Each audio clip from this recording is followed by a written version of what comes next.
ஏனென்றால் ஆண்டவர் ஒருவர் மாத்திரம் தான் அசையாத நம்பிக்கையை உடையவராக இருக்கிறார். Praise God. Praise God. He is the object of hope. அவர்தான் நம்பிக்கையின் வழி. He is the giver of hope. அவர்தான் நம்பிக்கையின் சிகரம். You know why I have hope? ஏன் நமக்கு இந்த நம்பிக்கை? Why do I have hope? ஏன் எனக்கு இந்த நம்பிக்கை? Lamentation chapter 3 verses 25 says, புலம்பல் 3:20-21 சொல்லுகிறது. verses 22 says, 22 சொல்லுகிறது. 21 to 23. புலம்பல் 3:21 23. Because his steadfast love never ceases.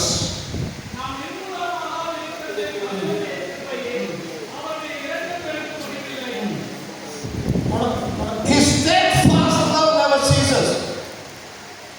His compassion never ends. அவருடைய மனதுருக்கமும் அவருடைய பூரண அன்பும் ஒரு நாளும் நம்மை கைவிடுவதில்லை. They are new every morning. அது அந்த கிருபை காலைதோறும் புதியவர்களாய். There is great faithfulness. ஏனென்றால் அவருடைய உண்மை எத்தனை பெரியது. Amen. ஆமென். Steadfast love means அதாவது உண்மையான பூரண அன்பு, unfailing love. அதாவது நம்பிக்கை உடைய அன்பு, Covenant keeping love. Covenant keeping love. அதாவது உடன்படிக்கை காத்துக் கொள்ளுகிற அன்பு. He already loves us because he has made a promise that he will love us. ஏனென்றால் ஏன் நம்மை அவர் நேசிக்கிறார் என்றால் நம்மை நேசிப்பேன் என்ற உடன்படிக்கையை அவர் ஏற்கனவே நம்மோடு கூட வைத்திருக்கிறார். He keeps on the அதை தொடர்ந்து அந்த உடன்படிக்கை நிறைவேறும்படி தான் தேவன் நம்மை நேசிக்கிறார். Praise God. Hallelujah. I put my hope in God நான் ஏன் இந்த நம்பிக்கை கர்த்தரில் வைத்திருக்கிறேன்? because his love is steadfast love. ஏனென்றால் அவருடைய அன்பு இன்றி அமையாதது, என்னை தோற்கடித்தால் அது என்னை பிரகாசிக்க செய்கிறார். It's not failing love. அது என்னை கைவிடுகிற அன்பு அல்ல. Amen.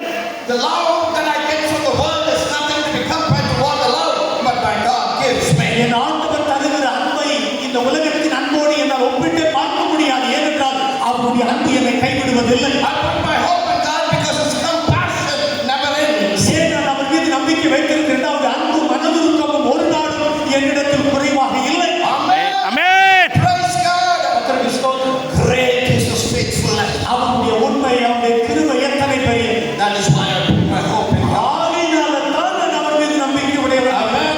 Amen. My second point. என்னுடைய இரண்டாவது குறிப்பு, I look to God for hope நான் ஏன் கர்த்தரிடத்தில் நம்பிக்கை காத்திருக்கிறேன்? because God gives me abiding. அந்த நம்பிக்கை எனக்குள்ளாய் நிலைத்திருக்கிறதாய் காணப்படும். Abiding in habits. Look at the text. இங்கே வேத வசனத்தை பாருங்க. Paul is saying, பவுல் சொல்கிறார், I am praying that the God of hope, I am praying that the God of hope நம்பிக்கை தேவன் தானே will fill you with all joy and peace in believing. எல்லா சமாதானத்துக்கூடாய் உங்களை நிரப்புவாராக. The word fill here means, இந்த இடத்துல நிரப்புதலை குறித்த வார்த்தை, the word fill means இந்த இடத்துல நிரப்புதலை குறித்த வார்த்தை, it is a dominating presence. அதாவது நம்மை ஆளுகை செய்கிற பிரசன்னம், It is a driving factor in your life. நம்மை நடத்துகிற பிரசன்னம். Wherever you find fill in the New Testament, எந்த இடத்திலெல்லாம் நீங்கள் நிரப்புதலை குறித்து புதிய ஏற்பாட்டில் நீங்கள் வாசித்தீர்கள் it என்றால், speaks about the dominating presence. அதாவது அவருடைய ஆளுகை எடுக்கிற பிரசன்னம் என்பதை நாம் It பார்க்கிறோம். speaks about the driving factor in your life. நம்முடைய வாழ்க்கையில நம்மை நடத்துகிற பிரசன்னமாய் அந்த பொருள் படுகிறது. So here the scripture says, இங்கே வேத வசனம் சொல்கிறது, He is going to fill you. அவர் உங்களை நிரப்புவார். Fill means நிரப்புவார் என்றால் there is no place for any other thing. வேற எந்த ஒரு காரியத்திற்கும் அந்த இடத்தில் இடமில்லாதபடி அவர் உங்களை நிரப்புவார். ஆமென். Somebody needs to praise God over this.